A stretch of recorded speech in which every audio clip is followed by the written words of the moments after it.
If you love classic cars, then Donald loves you.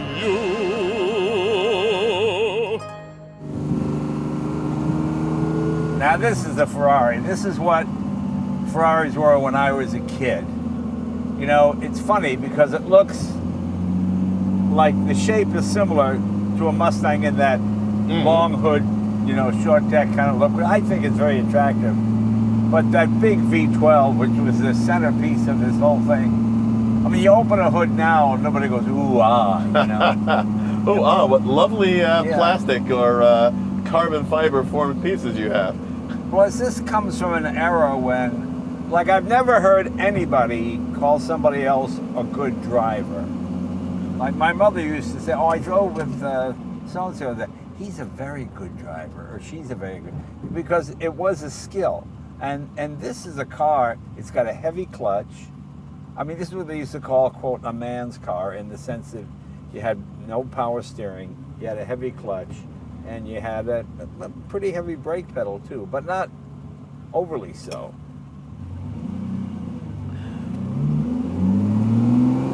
One of the things that always comes to my mind as well when I'm in a car like this or being in this particular car is the fact that, you know, the movie La Dolce Vita is set in 1960. Right. But to me, La Dolce Vita was truly sort of 67, 68, 69. Imagine having $20,000 to spend on a car and the choices you had. I know. I know. Absolutely unbelievable.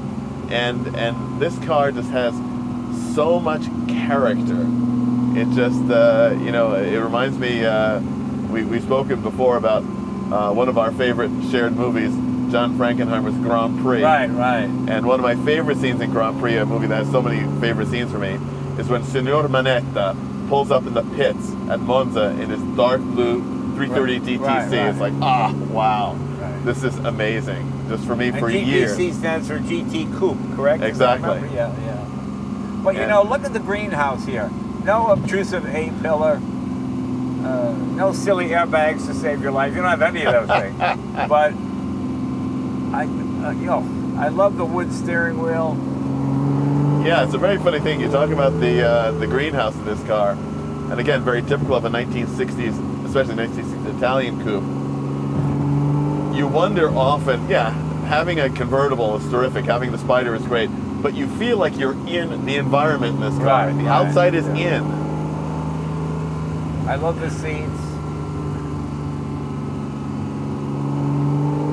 And I love also the sort of the concession to, you're spending a lot of money on a car, so you better have a wood dashboard. Right. But it's an unobtrusive wood dashboard. It's not like a Mercedes, which is heavily figured and designed, and it's just a wood dashboard. Right, right. Much like you'd find like in a 1920s, 1930s Bugatti. Well, this was really one of the first Ferrari passenger cars they built in earnest, as opposed to just to placate customers or raise money. This put them in the automobile manufacturing business. They built what, about 700 of these, which is nothing nowadays. That's one an immense number for Ferrari. Yeah, but that was an advanced number. And also at the same time, one of the things that happened as well is that the Italian coach builders, such as Pininfarina, who built the body for this car, also became manufacturers. Right. These are places that had been sort of small artisan workshops, and now they were actually doing series manufacture. Every GTC was supposed to be like the next GTC. And certainly we are a very long way from Ferraris being everyday cars, but a lot of these cars did cover considerable mileage in their youth with the first owners who actually used them as cars. And after that, very quickly they became sort of play toys. I think I would rather drive this than a modern Ferrari. How so? Well, because it just feels more earthy, more, I don't know, maybe, I don't know whether it reminds me of my youth, because this was just unobtainable. I went to work at a foreign car dealership so I could be around foreign cars. You know, I mean, because, you know, where I grew up, anything less than 4 doors might as well have been a Ferrari.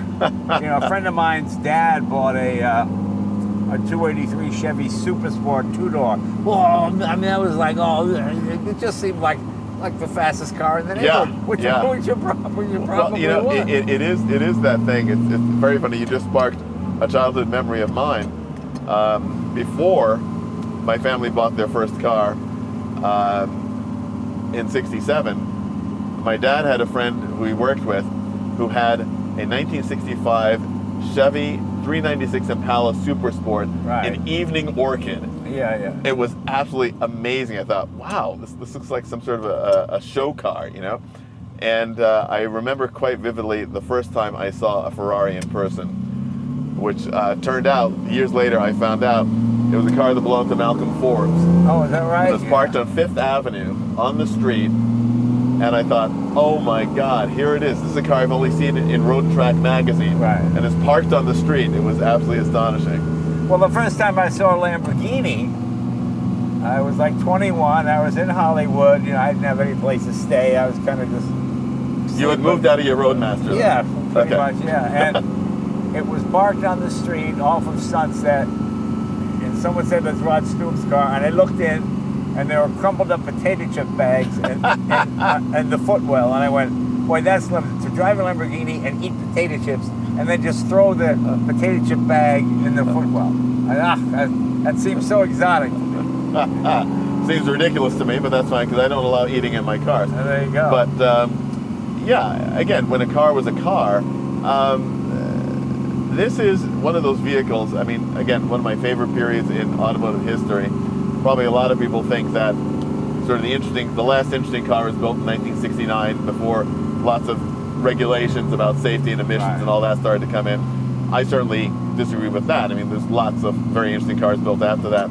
But there was in these cars a freedom that the designers had, which we will never see again. Like to me, 66, my two favorite years, 1932, because their imaginations could run wild because of depression. So they had to build these dream cars, 16 cylinders, whatever. And 1966, because that was the last year of pure design. Yes. The Miura, those cars, you just design whatever you want and then put it on the road. And nobody cared about whether the steering column went through your chest. Or whether the nose was so low you were going to scoop up pedestrians when you hit them. Right. I remember Jaguar used to have that big spike in the middle of that. Oh my God, it's like an arrow going through your chest. That was to help the heart doctors that seen the accident because they'd already opened up your chest. Right, exactly. exactly. So it was a convenience option, actually. I think. But this is a wonderful car to drive.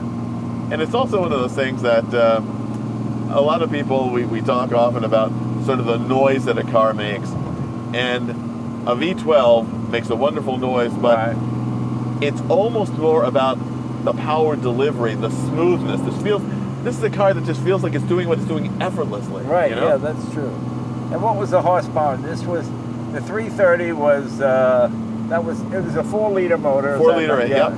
And that was cubic centimeters of each cylinder. Is that correct. Yeah, yes, yeah. And one of the most beautiful and logical naming systems ever. Yeah. It's a shame that it's gone now, just like so many other logical. Then the follow-up was the 365. 365, which is a car, speaking of Lamborghini, that Ferrari had to make to match the 4-liter Lamborghini engine, which put out much more horsepower and torque than this 4-liter engine, so they had to go to the 365. Well, back in the early 80s, I looked at one of these for $28,500, and I looked at the Espada for $24,000, and I thought, well, the Espada's got more horsepower, and I can save $4,500. So I bought that. I mean, obviously, if you're an investment person, you should have bought this, because this has gone crazy.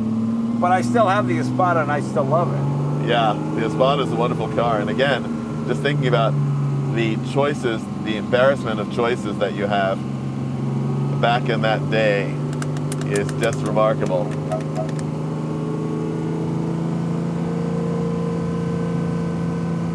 This is, to me, sort of the gentleman's express, you know?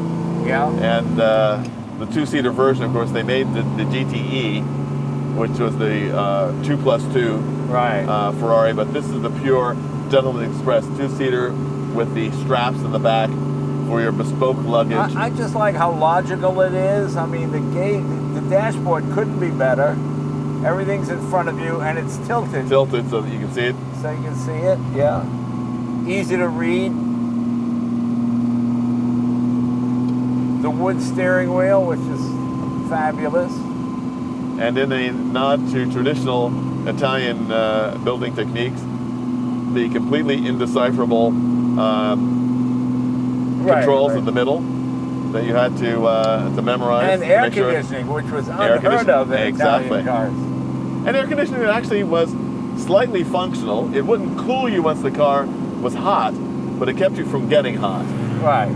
Once it was parked in the sun, all bets are off. Well, I told you, I've told the story a million times, but when I bought my McLaren F1, I got it from the factory, and they said it comes with air conditioning, but if you want good air conditioning, it's $25,000.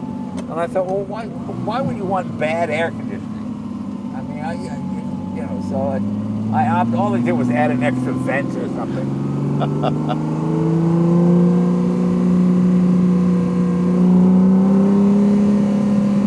I love the long sweep of that tack.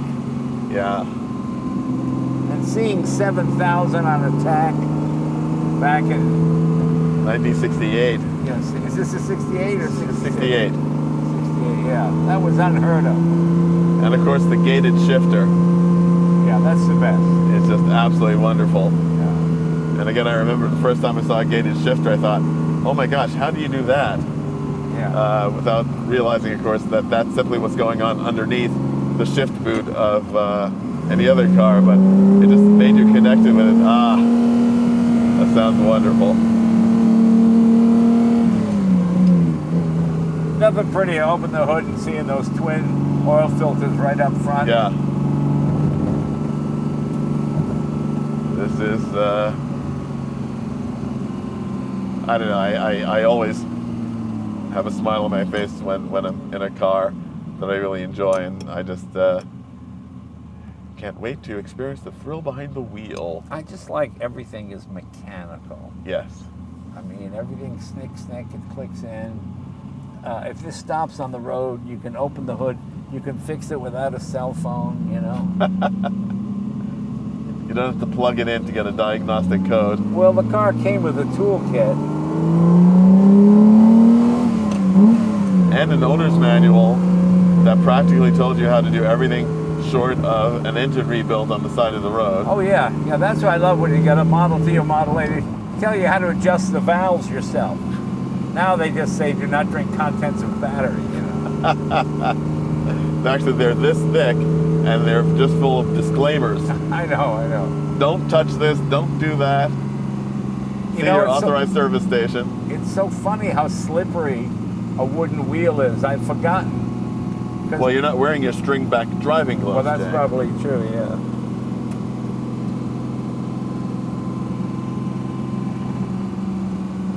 And it's funny because even in its heyday, Ferrari was not an advanced engineering company. No. Enzo Ferrari was very, very conservative when it came to engineering. Yeah, I mean, he stuck with drum brakes long past their due date, and as well as body on chassis, all that kind of stuff. He liked to have mid-engine configurations. He liked to have other people try those things out, right?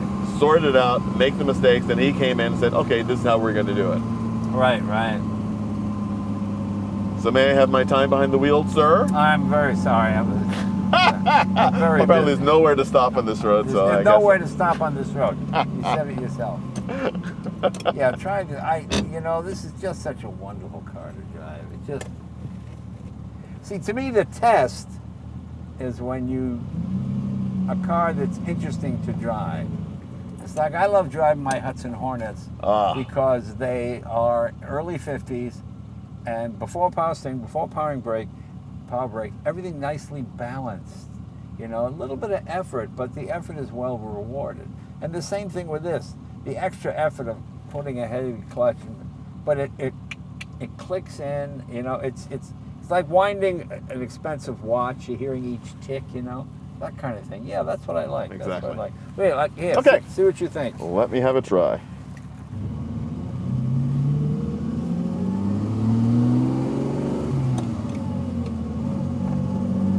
Oh, love this car. Huh? I love this car. Would you drive this or a 458? This and the Roma. Yeah. Be a great pair.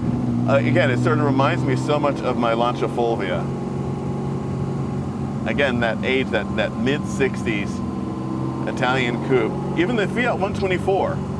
Fiat 124 Sport Coupe. Have you driven one lately? Which one? The 124? The Fiat 124 Sport Coupe. I haven't driven one in a long time. I thought that was a great car. Fantastic. None of those exist. It's amazing. No. When I was a kid, there was a Fiat dealer, and I'd see them all over the place, and you could buy them for nothing, but they all just rusted, didn't they? It's amazing. When a good friend of mine, a great guy and a collector in Florida, has an absolutely pristine one among this amazing collections of Bugattis and Delahaye's and Ferraris. He's got this 124 Sport Coupe that is absolutely pristine and amazing to drive. And, you know, it's just a reminder of a very specific national attribute of character. Oh! It's great.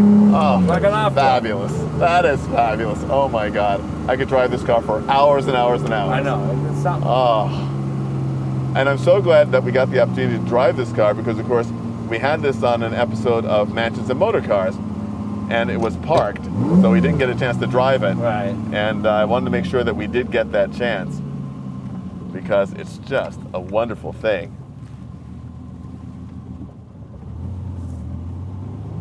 I'd let this Jeep Well, by. it's just so funny. Know what? Nobody would even consider buying a car without power steering these days.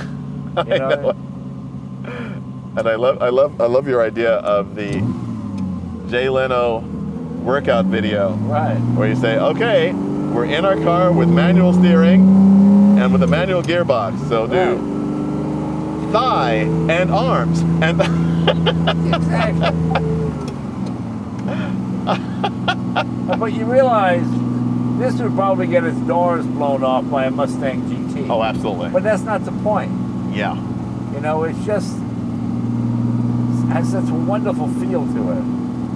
But you know, again, for the world of classic rallying, which I love to do, I mean, to spend 4 or 5 days with a car like this, with this car, driving it up and down the mountains and around great sweeping roads and some twisties, God, what a pleasure.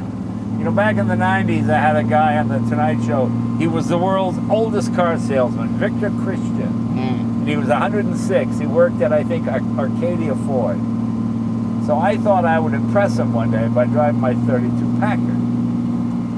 So I drive the Packard, you know, and he comes out and he goes, what year is this? 32. He goes, you know, after 15, they were nothing but crap. You know, and I thought it was just sort of the ramblings of an old guy, you know, and it made me laugh. But then I have a 1911 Packard, and I saw what he meant. Everything was nice and lapped in, you know, it shifted. You know, the valves are all hand lapped in. You know, everything was lubricated and moved nicely, different from the 32. And that's what this is. You know, you talked about often the difference between craftsmanship and precision, and taking nothing away from Ferrari, actually I think complimenting it greatly. This is a car built by craftsmen. Right. You can tell. Yeah. Not an assembly line car.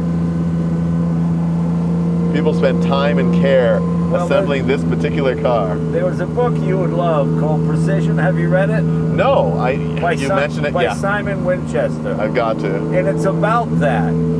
It's about precision and where precision came from. Did you ever see the movie Quigley Down Under? Did you ever see that movie? No. It's a great movie with Tom Selleck. He's got a rifle, a handmade rifle that, you know, he hits something like 600 yards away, and you know, and he puts it, and it's all so. I just enjoy hearing that gun clicking and going through its machinations, you know, because it's based on precision. And in the 1800s, you had craftsmen, and they would make one gun at a time. And maybe there were 2 people in your town who could afford one of the rifles. And then when Colt came in with his mass production, all those guys got put out of business. Exactly.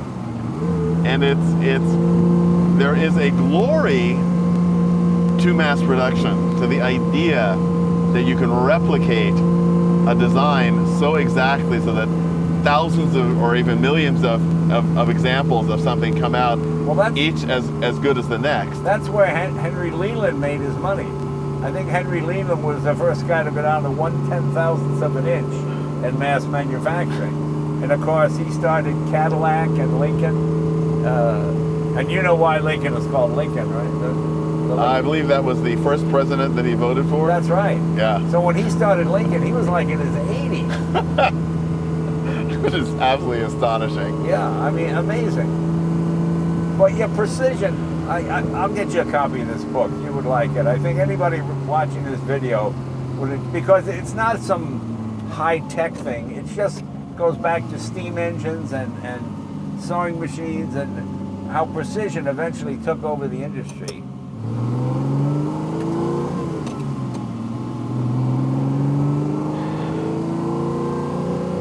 Jay, this 330 GTC is a great example of how progress is wonderful, but there's something totally enchanting about tradition.